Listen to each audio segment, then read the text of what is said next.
Creative Writing Advice with me, JJ Barnes. If you don't know me, I am the author of How to Write a Story, which is out now on Amazon. I take you from the beginning of your story all the way through the middle, all through the end, and cover everything in between as well, to hopefully help you get your story out into the world, which is what I'm doing over here on YouTube as well. I take a piece of writing advice or technical writing or story structure or characterization, something that is meant to help you. And I take it apart, I talk about it, I teach you how to use it in your own writing. Today what I'm going to be talking to you about is giving your characters a life before your story and demonstrating that their lives will continue after your story. Because you have to make sure that your protagonist, especially, but all your characters, reads as a real person. And nobody only exists in their world for the duration of whatever period of time you're writing about. It doesn't happen. We all have a life before, we all have a life after. So what you have to think about is you're taking this period of time in your character's life to write about because something is going on. So you take your protagonist and you motivate them. That is job one. What do they want? Because that is the reason you are joining them now.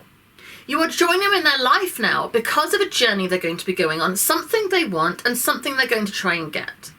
So what is it? Your protagonist wants something, they're motivated to go get it, and they try and get it. And then your antagonist is what stops them. And I've talked about this before, there's other videos about this, so I won't go into too much detail about it now, but I'll put links and there's all sorts of things on the channel, so find it. But your protagonist, your antagonist, the reason you're telling their life now is because of that journey. But they lived before. And what happened before your story starts is just as important as your story. You're not writing about it because it's not necessarily as interesting. It's there. It's not the point of what's happening now. You're joining them now because of what's happening now.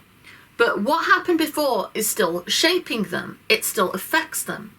It's left emotional bruises on them, which is when an event has happened in your character's life. It could be anything. They could have had their heart broken. They could have been bullied. Their parents could have split up. They could have lost their job. Anything at all that has emotionally impacted them has shaped them and changed them. It's left a mark on their soul, essentially. They have been bumped, an emotional bruise. And that means that going into your story, when anything happens in the course of the events of what you are writing about, bumps that bruise, they are going to have a different reaction to somebody who doesn't have the same bruise. So you have to make sure that their life before your story starts is as rich and developed as the life now. You're just not exploring it, but it's inside them. It will change what they're interested in, it'll change what they're scared of, it'll change what they want. If their parents had a happy and healthy relationship growing up, it stands to reason that they would be motivated to emulate that in their own relationship and be looking for a marriage situation. If they've only ever seen negative relationships and unhappiness, then they might then be, no, I don't want it. It's nothing to do with me. Love, nonsense. You can play with that. You can teach them that actually it's something they want, or, reaffirm that that's just not for their life, and that's fine. But it's there. It's something that has shaped them. It's called their backstory. And every single character in your book or film or TV show had a life before the events of the story you're telling. So every single character in your story has a backstory, a life that shapes who they are, shapes how they behave. And then you have to think about the future. Because the story doesn't just end when you end, their story continues. You're just not going. I mean, of course, unless you kill them off, but that's different. Assuming they live. Write them to live.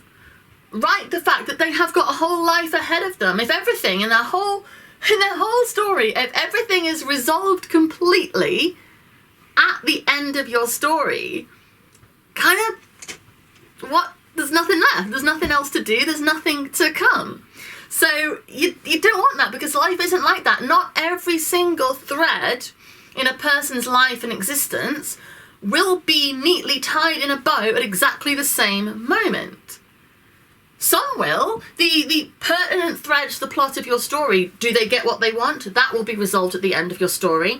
Any relationships, that will be resolved because that's key, that's now.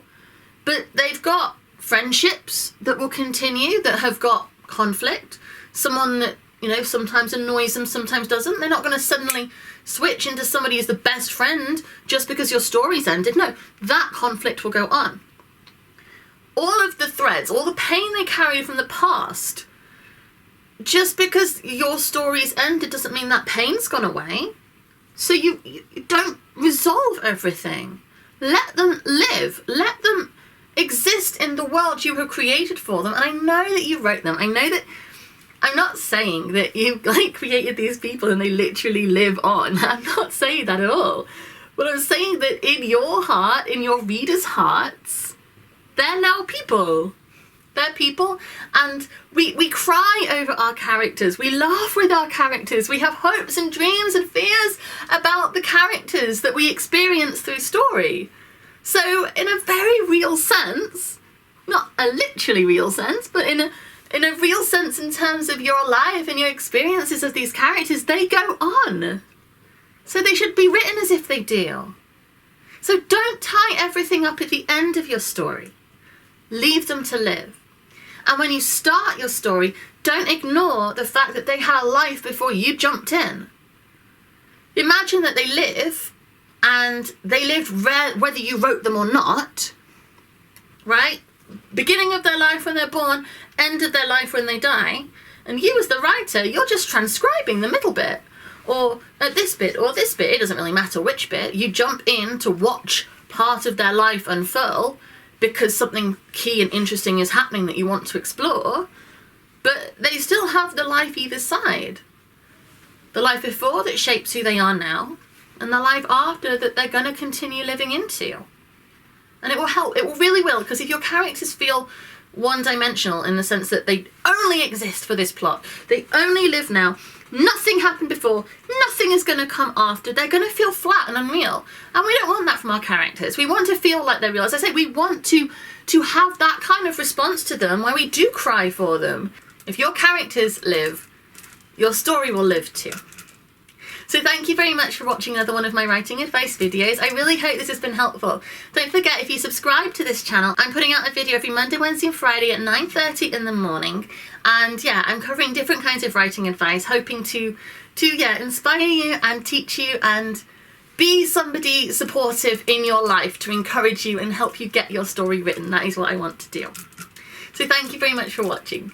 You can also go to my website, which is jjbarnes.co.uk, and over there you'll find links to all of my work, including a blog that I write which covers similar things, but it's written and it's done in a slightly different way, so there's more writing advice there, as well as all my books, my film and TV work, etc, etc. And what else do I need to say? Oh, drop me a comment. I always forget that. Drop me a comment and talk to me. Tell me, what do you think? What are your opinions on this? I love chatting to other writers and other story nerds, because I feel like we can explore the world of stories more if we share it and we talk about it, and it's my absolute passion. So come and chat to me.